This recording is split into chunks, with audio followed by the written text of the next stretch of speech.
Welcome to the Movers and Shakers podcast, where real students are doing real deals in the world of multifamily real estate. I'm Vince Gethings, the owner of the Wheelwell Profits Academy. Listen in as we dive into the journeys of driven individuals who are turning their dreams into reality. These people are just like you, taking action and making things happen. If you enjoy the show, please like, subscribe, and if you're ready to take action, check us out at wheelwellprofits.com to learn more about our incredible community. Let's get started. This is Movers and Shakers, where we interview the upcoming generation of Make It Happen multifamily investors to share their story.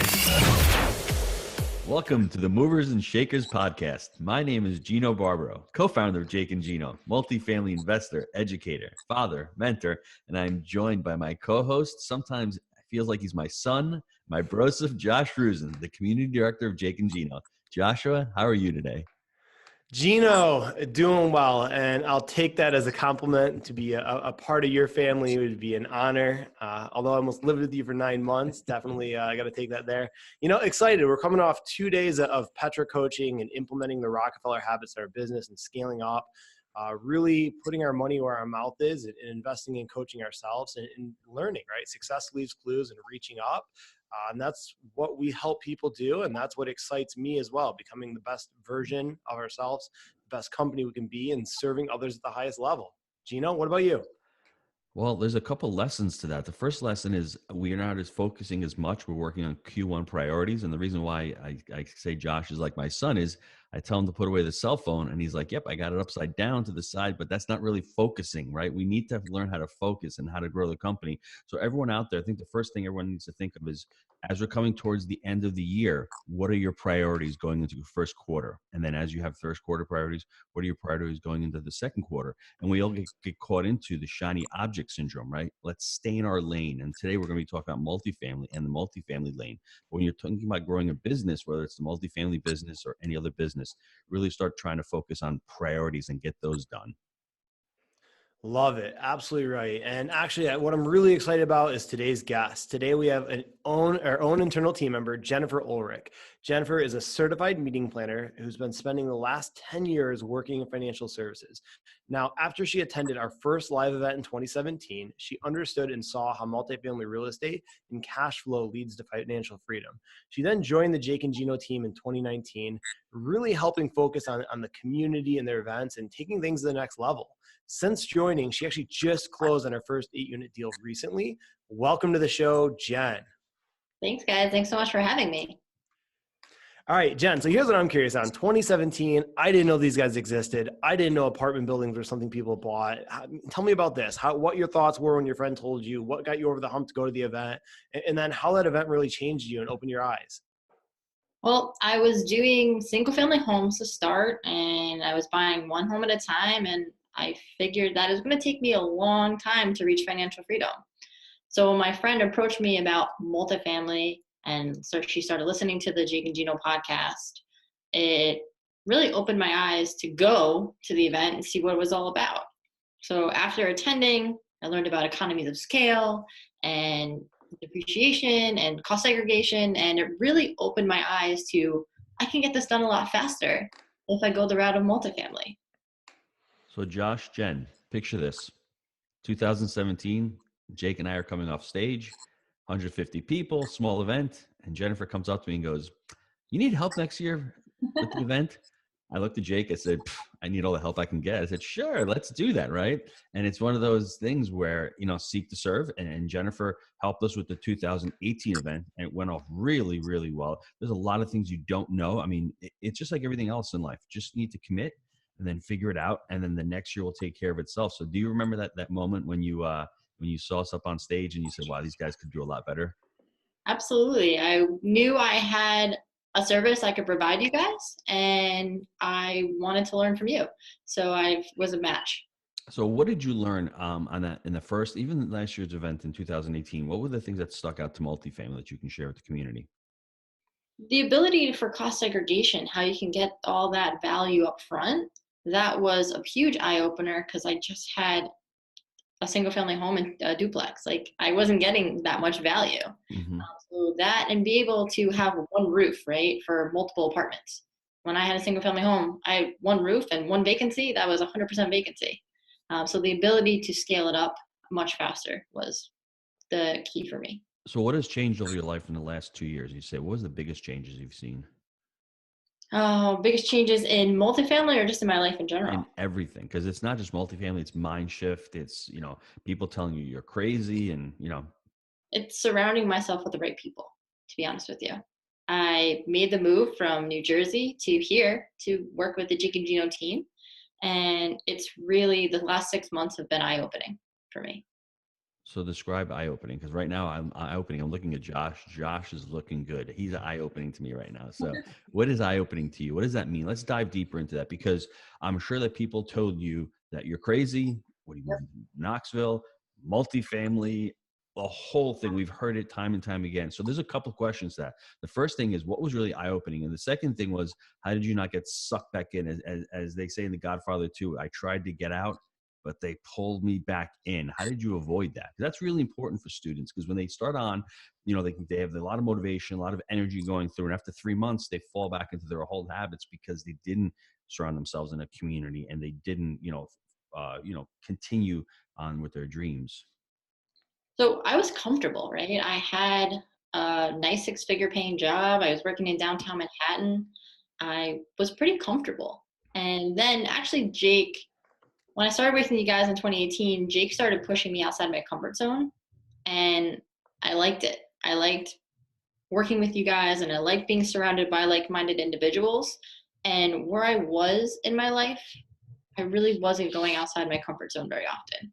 And just working with you guys and moving down here, I've been pushed outside my comfort zone so many times, even by just joining Toastmasters here. I never thought about public speaking. Having you guys push me and getting me up to present, it's been really working for me, and it's been an eye-opening experience, just that alone. So you said comfortable, but how do you get out of the comfort zone? Because a lot of people are stuck there. So what prompted you to want to do that? Everyone here, just surrounding myself with like-minded individuals and people challenging me here to get outside of my comfort zone has been the key for me. Just having accountability and people holding my feet to the fire here has taken me to the next level. So let's dive into that though. How did you get down there? So for you to get down there, you were comfortable in your 6-figure job up in New Jersey. What did you say to yourself? Because for me, I'll give you an example. I was pretty comfortable at the restaurant. I just got to the point in my life, the age of my life, where I'm like, this is not for me anymore. I don't want to do this. And I was still not uncomfortable. I just started hating my situation, my surroundings. So I'm trying to get people to understand like what motivated you to leave. So maybe they can say, hey, I share some commonality with that. This is what I need to do. So I found that being home, I wasn't opening myself up, right? I wasn't having the people in my life that challenged me to think outside the box and to go for that 8 unit, right? I had my single family home and I was comfortable. And then when I got down here, I figured that I had the resources available and the community behind me to take that leap and do an 8 unit and manage it myself. So just being surrounded by the right people has allowed me to do that. I think you bring up a really valuable point there about the company you keep. When I first decided I wanted to do real estate, I felt like my parents were looking at me like I had a third eye, and I was waiting for them to ask where I parked my spaceship. So it's like, that's risky. Josh, what are you doing? Save your way to wealth. And then what I learned is, although they did the best that they could with what they had, and I don't fault them for that, the results they had weren't what I wanted.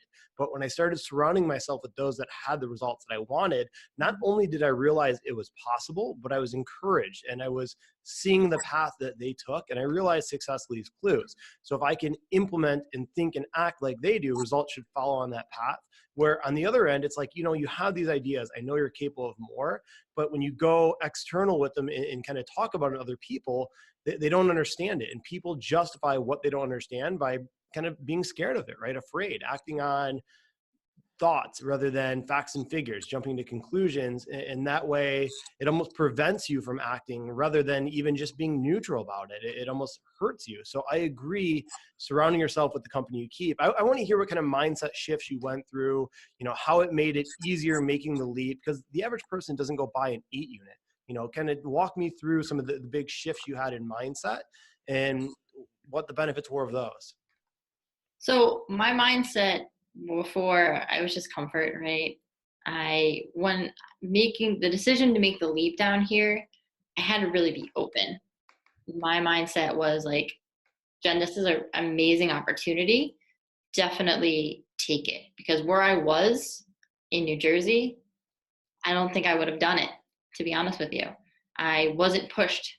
I didn't have accountability. Nobody was holding my feet to the fire. Here, having that has been everything. It has held my feet to the fire. Okay, Jen, did you do that LOI? Did you underwrite this deal? And just having that mindset to be like, yeah, you can do it, because you have the support system. You have the Jake and Gino community behind you to push you and encourage you, and to really just take your investing career to the next level. So Jen, give me a couple of things that people said to you that you're moving. Yes. Friends, family. You are absolutely crazy. The first time I told my parents that I wanted to invest in real estate, they just said, I don't get it. I don't understand why. You have a good job. You have a 401k. Why would you waste your money on rental? And what else? There must have been so many other things, because I can list a few. Because everyone was like, where are you moving? You're moving to Tennessee? Why?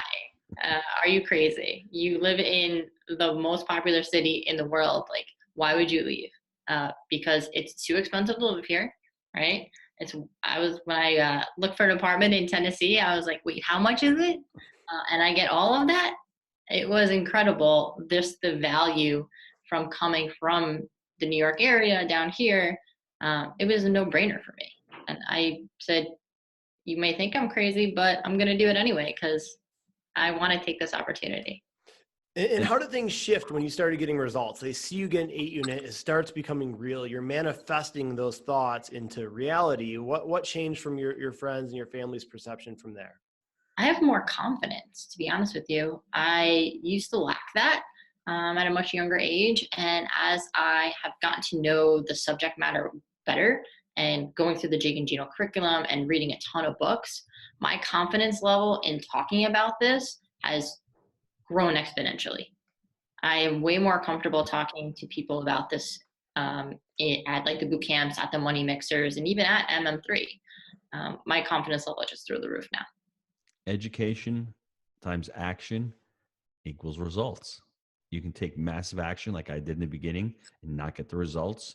I think the education, and then you start getting those little results, all of a sudden your confidence does go through the roof. And then the next step is great. Well, you have more confidence. You continue to call those brokers and continue to make the LOIs and continue to get on those calls. So that's really important. Jennifer, could you give the listeners maybe a couple of steps for them to take to get into their first multifamily? I know the education piece is important, but what else did you do to get into multifamily? Podcast. I tried to listen to anything I can get my hands on. I read a ton of books. I spent just a year getting educated. So just be patient. Get the education you need to make informed decisions. That was I spent a year just getting educated before I took action. And what else did you do? I joined the Jake and Gino community. I reached out to you. I went to your event and we started working together, and I attended the boot camps and the money mixers and MM2. It just was getting a community behind me to encourage me was like the best. So let's talk about the event space real quick, because it's important. I always tell students they should be going to at least one event a year, if not more. What's the value in going to events in your perspective? Well, I've had many, many years of doing event planning. So from talking to people, just the networking alone is worth going, right? Yes, you're going to get the education from the speakers, and you're going to get big name speakers and take all that in. But actually hearing from people in the space doing it made my confidence even more. Like, there's other women in the space who were investing. And I was like, wow, this is a guy's game. And more women are getting into it now, and meeting them at the events has been amazing. Mm-hmm. So what are your next steps in multifamily? What are you looking to do to grow your portfolio? Well, now I got an 8-unit, I got to get something bigger, right?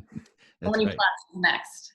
So what is your criteria? Like, what markets are you looking at? I mean, your deals? What are you looking for in your deals? So I'm looking for value adds. You know, Jake, and you teach, look for an undervalued asset where you can add value. So I'm looking for something in the 20 unit range where I could increase the NOI on the property and really improve the appreciation so I could drive up the NOI. Mm-hmm. So if you're out there, do you have any tips on partnering with people? Have you thought of partnering with somebody and going bigger? Absolutely. My friend and I from home we would love to partner on a deal. Just underwriting those deals to find that one that'll make sense. So any tips on partnering for you? Have you learned anything through the Jake and Gino community from seeing students partner, from seeing Jake and myself working together? I have a lot of strengths, but I also have a lot of weaknesses, right? My partner could complement where I'm weak. That person could be strong. So definitely you guys can divide and conquer and hit a lot more territory in a short amount of time. Josh, do you have any weaknesses, Josh? I'm good at the relationships. The long game once in a while can be the tough one for me. You know, it's I like the ooh shinies get me every once in a while. So then how would you do that, Josh? I mean, we do disc profiles. What would you say to the listeners about diagnosing their strengths and their weaknesses? And maybe not just strengths and weaknesses, maybe about things that they'd like to do and don't like to do. So I think it comes down to, first, are you compatible with the person, right? Do you get along? Do you like spending time with them? Because like we've talked about before, this is a relationship. It's almost like a marriage, right? A business partnership.